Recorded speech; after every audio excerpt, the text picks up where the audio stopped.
آلہ الامجاد الکرام۔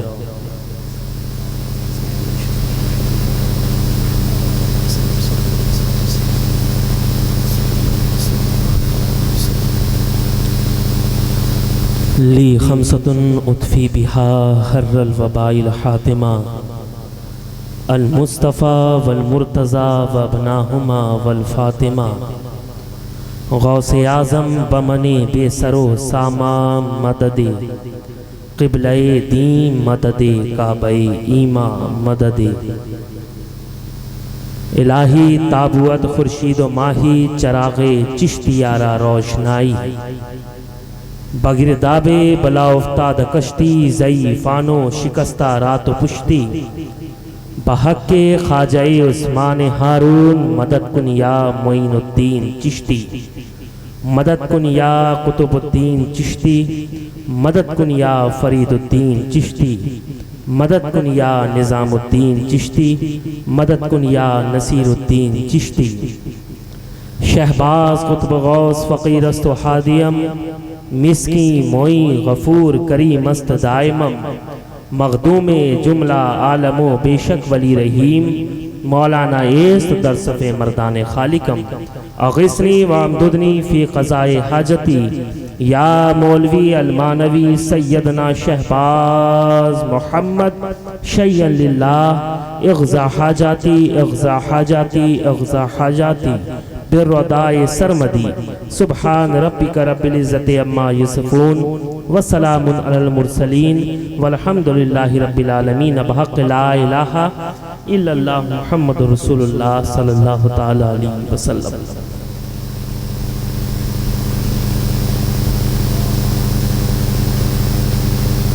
حمدن کثیرن طیبن للہ الملک الواحد القہار، توصیفاً تعظیماً تکریماً بنعات سیدنا محمد المختار، الحمدللہ الحمدللہ رب العالمین، والعاقبۃ للمتقین، والصلاة والسلام علی سید الانبیاء والمرسلین، والحمدللہ رب العالمین، اما بعد فاعوذ باللہ من الشیطان الرجیم، بسم اللہ الرحمن الرحیم، ان الذین آمنوا وعملوا الصالحات سیجعل لهم الرحمن ودا۔ صدق اللہ العظیم، وصدق رسولہ النبی الامین المتین الکریم، وَنَحْنُ عَلَى ذَلِكَ لَمِنَ الشَّاهِدِينَ وَالشَّاكِرِينَ وَالْحَمْدُ لِلَّهِ رَبِّ الْعَالَمِينَ۔ منبر نور پر جلوہ افروز شہزادگان مخدوم سمنا، معزز علماء کرام، شعراء اسلام، ثنا خان مصطفیٰ نقیب اجلاس، حاضرین و سامعین، عزیز بچوں، پردہ نشین، خواتین اسلام، السلام علیکم ورحمۃ اللہ وبرکاتہ۔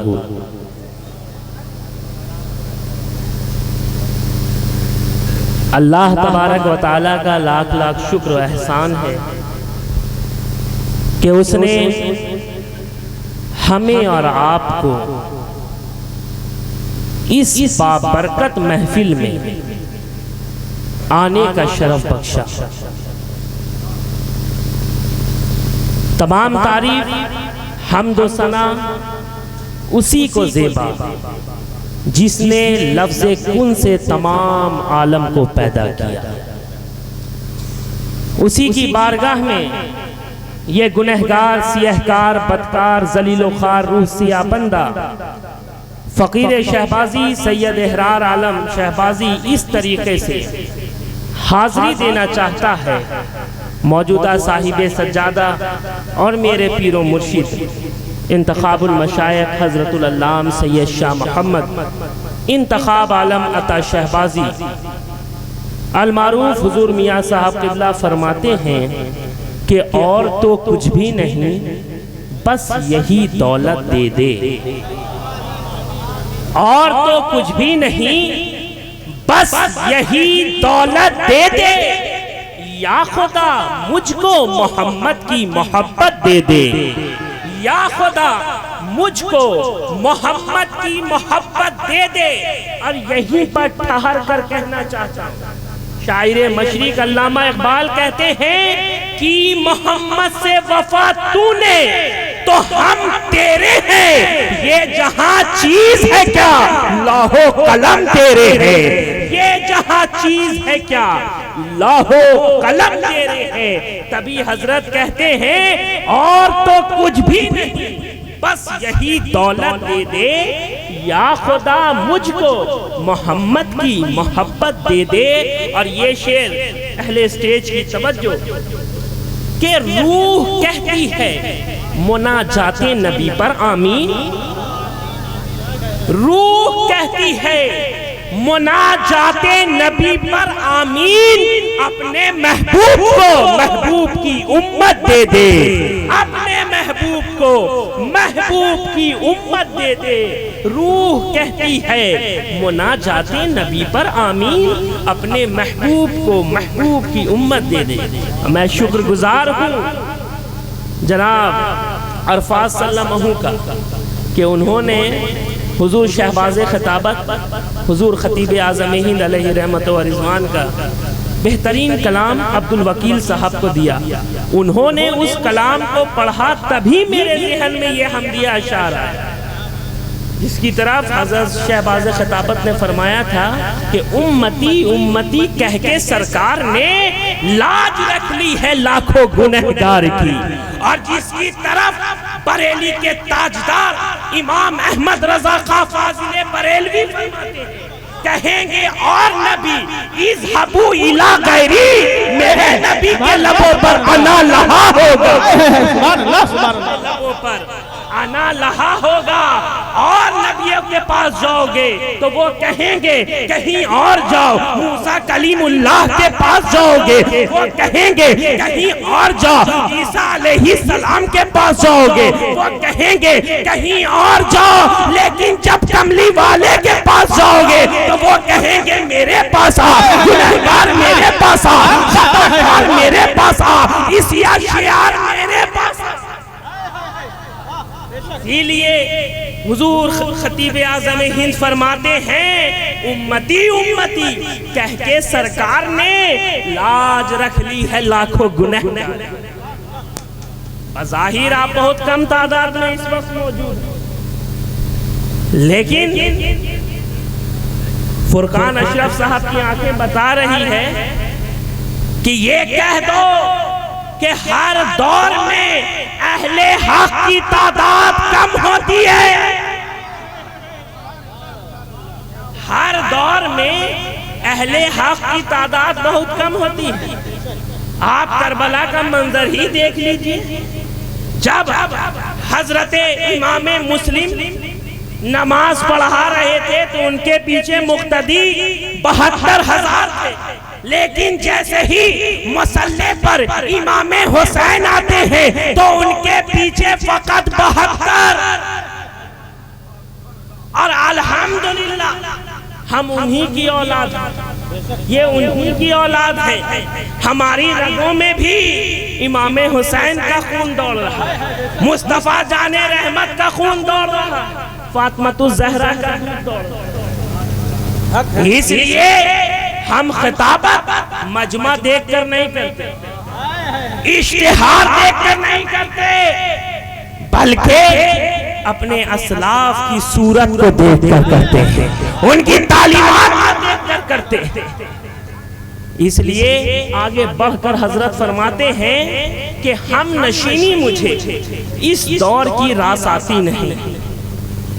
اہل اسٹیج کی توجہ، میاں صاحب فرماتے ہیں کہ ہم نشینی مجھے اس دور کی راس آتی نہیں، کسی دیوانہ شبیر کی صحبت دے دے، کسی دیوانہ شبیر کی صحبت دے دے، ہم نشینی مجھے اس دور کی راس آتی نہیں، کسی دیوانہ شبیر کی صحبت دے دے۔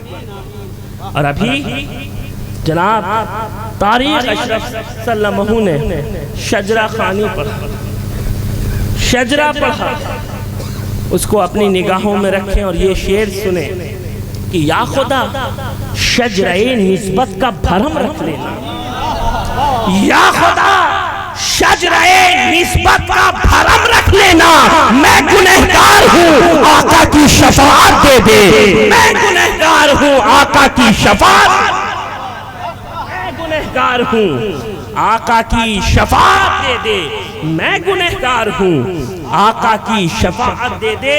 اور مخدے میں فرماتے ہیں اپنے بدکار عطا پر بھی کرم شاہ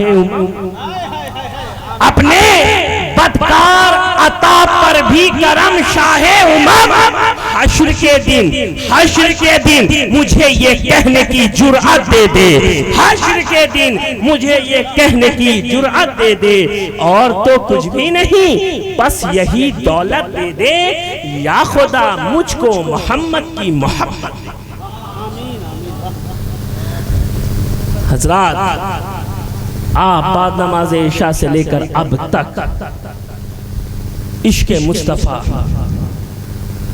عشق اہل بیت، عشق صحابہ، عشق اولیاء کا جام پی رہے ہیں۔ کچھ یہاں سے نکل بھی گئے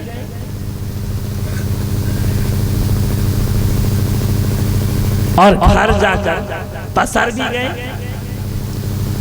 بلکہ یوں کہہ لیا جائے کہ کچھ یہاں سے سسر بھی گئے، گھر جا کر پسر بھی گئے، لیکن جسے برہان الاولیاء کا جام پینا تھا وہ اب تک ٹھہر گئے،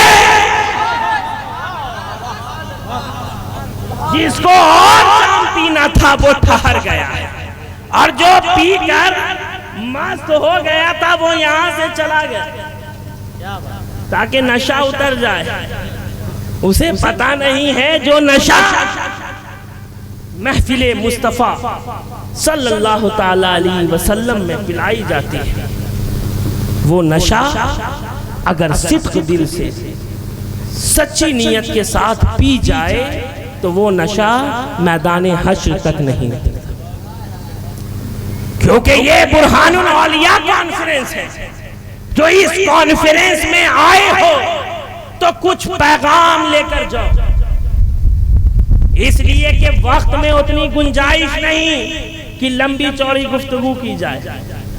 گھڑی کے مطابق 3 سے زائد ہو چکا ہے، اور انشاءاللہ میں کوشش کروں گا کہ 3:30 میں اپنی تقریر ختم کر دوں، بس 15 منٹ۔ تو میں عرض کر رہا تھا کہ آپ حضرات یہاں دیکھیں، الحمدللہ آل رسول سے خوبصورت کوئی شے نہیں، کوئی چیز نہیں، اس لیے کہ میرے والد بزرگوار فرماتے ہیں جان احمد قرار زہرا ہے، جان احمد قرار زہرا ہے، فرض تعظیم سیدوں کی ہے، کیا ہے قیمت ضیاء کی کچھ بھی نہیں، آبرو ان کے نسبتوں کی ہے، آبرو ان کے نسبتوں کی، آبرو ان کے نسبتوں کی ہے۔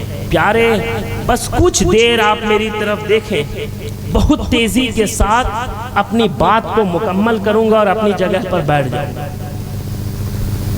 الحمدللہ نقیب اجلاس بخوبی نظامت کر رہے تھے۔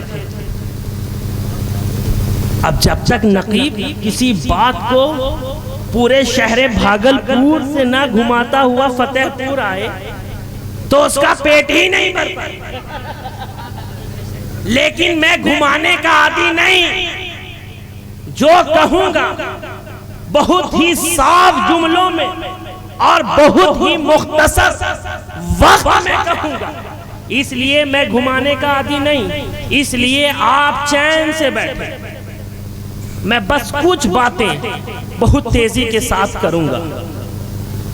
آج آپ برہان الاولیاء کانفرنس میں آئے، یہ محفل نہ ہی کسی کو دکھانے کے لیے سجائی گئی، نہ ہی کسی کو جلانے کے لیے سجائی گئی، بلکہ یہ محفل رب کو پانے کے لیے سجائی گئی۔ اور رب کو منانے کے لیے سجائی گئی. تو آپ اس بات کو اچھی طریقے سے ذہن نشی کر لیں کہ کوئی بھی کام کرے، کوئی بھی عمل کرے تو زمانے کو دکھانے کے لیے نہیں، کسی کو جلانے کے لیے نہیں، بلکہ رب کو منانے کے لیے کرے، رب کو منانے کے لیے کرے، رب کو پانے کے لیے کریں. اب آپ کو بہت تیزی کے ساتھ ایک مثال دے دوں. حضرت رابعہ بصریہ رضی اللہ تعالی عنہا ایک مرتبہ ایسی کیفیت میں اس حال میں پائی گئی کہ ان کے ایک ہاتھ میں آگ کی مشال تھی. کیا تھی؟ آگ کی مشال، دوسرے ہاتھ میں پانی کا مشکیزہ. کسی نے آگے بڑھ کر پوچھا، اماں آپ اس کیفیت میں، اس حالت میں کہاں جا رہی ہیں؟ تو سنو، حضرت رابعہ بصریہ فرماتی ہیں میں جنت کو آگ لگانے جا رہی ہوں اور دوزخ کو بجھانے جا رہی ہوں. اللہ اکبر کبیرہ. پوچھا کیوں؟ تو حضرت رابعہ بصریہ نے فرمایا وہ اس لیے کہ کوئی رب کی عبادت نہ ہی جنت کے لالچ میں کرے، نہ ہی دوزخ کے خوف میں کرے، بلکہ رب کی عبادت کرے تو رب کو پانے کرے، رب کو منانے کے لیے کرے، بلکہ رب کو پانے کے لیے کرے، رب کو منانے کے لیے کرے. اور انشاءاللہ اسی لفظ پانے اور منانے پر میں اپنی تقریر مکمل کروں گا، اسی پر مکمل کروں گا. اب دوسری مثال بہت تیزی کے ساتھ دینا چاہتا ہوں کہ ایک مرتبہ بادشاہ ہارون رشید نے اپنے خزانے کا منہ کھول دیا. خزانہ تو آپ حضرات بہت اچھی طریقے سے جانتے ہوں گے.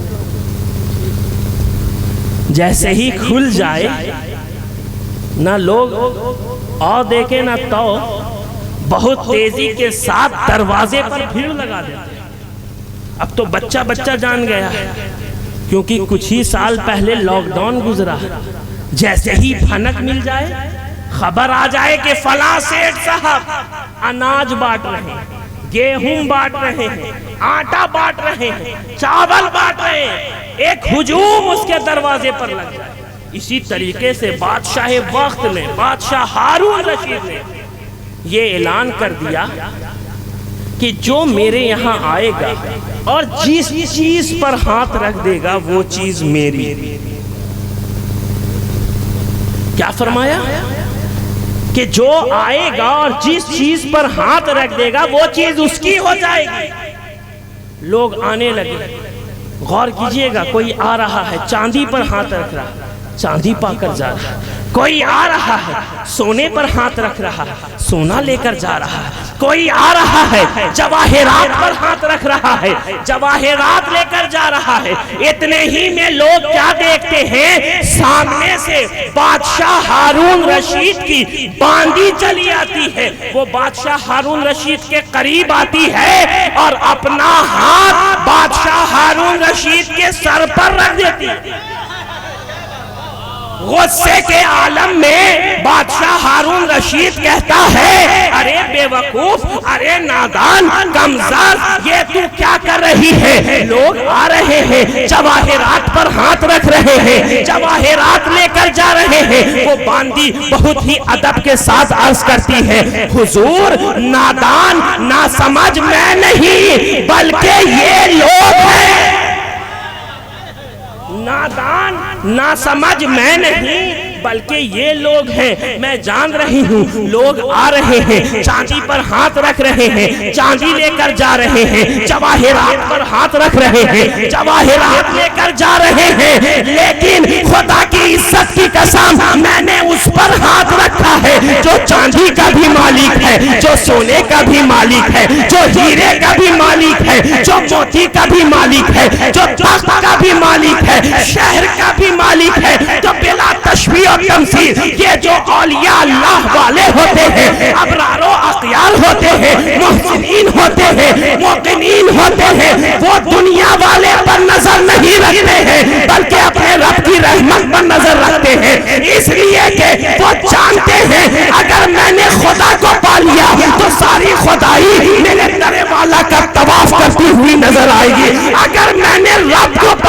تو میں نے سب کو پا لیا، اور اگر میں نے رب کو نہ پایا تو میں نے کچھ نہ پایا۔ اس لیے کوشش کرے کہ جو کام بھی کرے وہ رب کو پانے کے لیے کرے، رب کو منانے کے لیے، نہ ہی کسی کو دکھانے کے لیے، نہ ہی کسی کو جلانے کے لیے۔ روزہ رکھے تو رب کے لیے، حج کریں تو رب کے لیے، نماز پڑھیں تو رب کے لیے، علماء کی صحبت میں بیٹھیں تو رب کے لیے، سادات کی عزت کریں تو رب کے لیے۔ اگر جس دن آپ یہ کام کرنا شروع کر دیں، خدا کی عزت کی قسم یہ دنیا والے آپ کے پیچھے پیچھے چلنے لگے۔ آپ دیکھیے یہ جو اولیاء اللہ والے ہیں، غوث کے در پر وقت کا بادشاہ بھی جا رہا ہے، خواجہ کے در پر مغلیہ سلطنت کا ہر بادشاہ جا رہا ہے، اور سب اپنے من کی مرادیں پا کر آ رہا ہے۔ مخدوم سمنا کی چوکھٹ پر، ارے میں تو کہتا ہوں نہ ہی مخدوم سمنا کے میر کا جواب ہے، نہ ہی اس خاندان کے پیر کا کوئی جواب ہے۔ الحمدللہ اگر آپ کے ایک ہاتھ میں مخدوم سمنا کی بارگاہ کی نسبت کا چابی ہے، دامن ہے، تو دوسرے ہاتھ میں مخدوم شہباز محمد کی بارگاہ کی نسبت۔ آپ خوش نصیب ہیں فتح پور والے بالخصوص، آپ خوش نصیب ہیں کیونکہ یہ وہی سرزمین ہے جس سرزمین پر کبھی سرکار کلاں آتے ہیں، کبھی شیخ اعظم آتے ہیں، کبھی حضور خطیب اعظم ہند آتے ہیں۔ یہ وہ سرزمین ہے جہاں بڑے بڑے علماء و مشائخ آیا کرتے تھے۔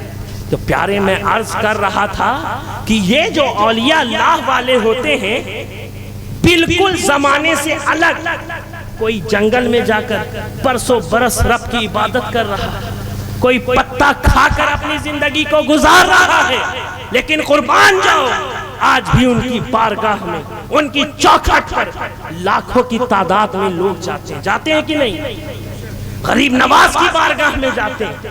آپ خود دیکھ لیں جن کی ولایت کی سرزمین پر رہتے ہیں، مخدوم شہباز محمد کی چوکھٹ پر کبھی وقت کا شاہ جہاں آتا ہے، کبھی فرخ سیر آتا ہے، کبھی فرخ شجاع آتا ہے، کبھی رستم کندھاری آتا ہے۔ آخر وجہ کیا؟ تو اللہ تبارک و تعالی، میں نے جس آیت کریمہ کی تلاوت کا شرف حاصل کیا، اللہ تبارک و تعالی قرآن مجید میں ارشاد فرماتا ہے ان الذین آمنوا وعملوا الصالحات سیجعل لهم الرحمن ودا، بے شک جو ایمان لائے اور عمل صالح کیے ان قریب رحمان ان لوگوں کی محبت لوگوں کے دلوں میں پیدا فرما دے۔ سبحان اللہ۔ تو کیا ہی خوب کوئی انسان کسی سے وعدہ کرے تو وہ ٹل سکتا ہے، لیکن جب رحمان وعدہ فرما دے تو وہ ہرگز نہیں ٹل سکتا۔ لیکن ایک بات ذہن نشین رکھنا کہ اولیاء اللہ کی بارگاہ میں جانا ضرور جانا، لیکن مؤدب ہو کر جانا، نظر کے ساتھ ساتھ دل کو جھکا کر جانا، تبھی وہاں سے تم کچھ پا سکو۔ اور آج لوگوں کا یہ حال ہے، غریب نواز کی بارگاہ میں جاتا ہے، اس بارگاہ سے کون نہیں پاتا، لیکن کبھی کبھی آزمائش بھی ہوتی ہے۔ جب اللہ والے کسی کو اپنا محبوب اپنا پیارا بناتے ہیں تو اس کو آزماتے ہیں۔ واقعہ ملتا ہے کہ بزرگان دین نے اپنے مریدوں کو آزمایا، اپنے خلفاء کو آزمایا، اور آج ہم لوگ بے صبرے ہو گئے، ہمارے اندر پیشنس نام کی کوئی چیز نہیں ہے۔ آپ کو سمجھاتا ہوں اب بہت تیزی کے ساتھ کہ ایک مرتبہ غریب نواز کی بارگاہ، ہندل ولی کی بارگاہ میں ایک قاری حاضر ہوتے ہیں، اور جیسے ہی پہنچتے ہیں دن میں بھی قرآن پاک کی تلاوت، صبح کے اجالے میں بھی قرآن پاک کی تلاوت، رات کے اندھیرے میں بھی قرآن پاک کی تلاوت۔ اور حقیقت یہی ہے کہ وہ بہت ہی اچھا قاری تھا، بہت ہی خوبصورت لہن میں قرآن پاک کی تلاوت کرتا۔ کچھ دن ہو گئے، کچھ مہینے گزر گئے، اور ہر وقت قرآن پاک کی تلاوت کرتا اور وہ جو بارگاہ غریب نواز میں گیا تھا تو کچھ مرادیں لے کر گیا تھا. اب روز قرآن پاک کی تلاوت کر رہا ہے، فریاد لگا رہا ہے. اتنے ہی میں ایک دن کیا ہوتا ہے، ایک فحاشہ عورت، ناچنے گانے والی عورت غریب نواز کی بارگاہ میں پہنچ جاتی ہے اور 4 بار بس یا خواجہ یا خواجہ یا خواجہ کی صدائیں لگاتی ہے اور پل میں ہی غریب نواز اسے نواز کر بھیج دیتے. اب قاری صاحب وہ منظر اپنی نگاہوں سے دیکھ رہے تھے. اتنے میں قاری صاحب کو جلال آیا اور اس نے کھڑے ہو کر کہا غریب نواز کی بارگاہ میں انصاف نہیں ہوتا. اللہ اکبر کبیرہ. اور وہ کہنے لگا اور زور زور سے اپنے ہاتھ کو زمین پر مارنے لگا. اب میں خواجہ کی بارگاہ میں رکوں گا نہیں، اب میں خواجہ کی بارگاہ میں ٹھہروں گا نہیں. وہ وہاں سے اٹھتا ہے، کچھ ہی دور آگے بڑھتا ہے، دیکھتا ہے کہ ایک نورانی چہرے والے بزرگ چلے آئے. برہنہ سر ہے، آنکھیں نم ہے اور تلووں میں چھالا ہے، مگر صورت بتاتی ہے کوئی اللہ والا ہے، مگر صورت بتاتی ہے کوئی اللہ والا ہے. وہ بزرگ اس قاری کے قریب جاتے ہیں اور کہتے ہیں کیا ماجرا ہے، کیا بات ہے؟ تو وہ قاری کہتا ہے میں کئی دنوں سے غریب نواز کی بارگاہ میں آیا تھا، کچھ مرادیں لے کر آیا تھا، لیکن اب تک میری مرادیں پوری نہ ہوئی. ایک فحاشہ، ایک ناچنے گانے والی عورت غریب نواز کی بارگاہ میں جاتی ہے اور اسے پل بھر میں غریب نواز کر بھیجتے ہیں. اب میں غریب نواز کی بارگاہ میں نہ رکوں گا. وہ بزرگ کہتے ہیں بتا تیری مرادیں کیا ہیں؟ وہ مرید بتاتا ہے کہ میری یہ فلاں فلاں مرادیں ہیں. وہ بزرگ کہتے ہیں جا یہ بھی تیرا پورا ہوا، یہ بھی پورا ہوا، یہ بھی پورا ہوا. اتنے ہی میں وہ قاری کہتا ہے حضور آپ کون ہیں؟ تو جب اس بزرگ نے اپنے پیراہن کو، اپنے جبے مبارک کو سرکایا تو جو قاری اپنی انگلی کو زمین پر مار رہا تھا وہی انگلی کی نشان اس بزرگ کے پشت مبارک پر تھی. وہ بزرگ نے کہا میں کوئی اور نہیں بلکہ تیرا غریب نواز ہوں، خواجہ خواجگاہ ہوں، میں معین الدین چشتی اجمیری سنجری. پھر غریب نواز فرماتے ہیں سن تو بے صبرہ ہے، بے صبرہ. وہ فحاشہ، وہ ناچنے گانے والی عورت میرے قریب آئی، مجھے اس کی آواز بالکل پسند نہیں، اس لیے میں نے اسے فوراً دیا اور یہاں سے رخصت کر دیا. لیکن تو مجھے پسند آ گیا تھا، میں چاہتا تھا کہ تو دن میں بھی قرآن کی تلاوت کرے، رات کے اندھیروں میں بھی قرآن پاک کی تلاوت کرے. تو بلا تشبیہ و تمثیل ہم جو اولیاء اللہ والوں کی بارگاہ میں جاتے ہیں اور ہماری مرادیں پوری ہونے میں کچھ دیر ہوتی ہے تو سمجھ جانا غوث ہم سے محبت کرتے ہیں، خواجہ ہم سے محبت کرتے ہیں، مخدوم سینا ہم سے محبت کرتے ہیں، مخدوم شہباز محمد ہم سے محبت کرتے ہیں. اس لیے وہ چاہتے ہیں کہ روز ہم ان کی بارگاہ میں آئیں، روز ہم ان کی بارگاہ میں آئیں. پیارے انشاءاللہ تعالی پھر کبھی موقع میسر آیا تو اس پر لمبی چوڑی گفتگو ہوگی. اللہ تبارک و تعالی اس محفل کو اپنی بارگاہ میں قبول فرمائے اور حضرت سید مظفر وارثی علیہ رحمہ کے درجات کو بلند فرمائے، ان کے فیض و برکات سے ہمارے قلوب کو منور و مجلہ فرمائے. ہزاروں سال نرگس اپنی بے نوری پہ روتی ہے، بڑی مشکل سے ہوتا ہے چمن میں دید اور پیدا، مس سے ہل جانو پھرتے ہیں فلک برسو، تب خاک کے پردے سے کوئی انسان نکلتا ہے. گلستہ میں ہوں نکہت بانٹتا ہوں، حسینی گھر کی نسبت بانٹتا ہوں. مجھے مت روک اے دور حوادث، زمانے کو میں محبت بانٹتا ہوں. وآخر دعوانا ان الحمدللہ رب العالمین. السلام علیکم.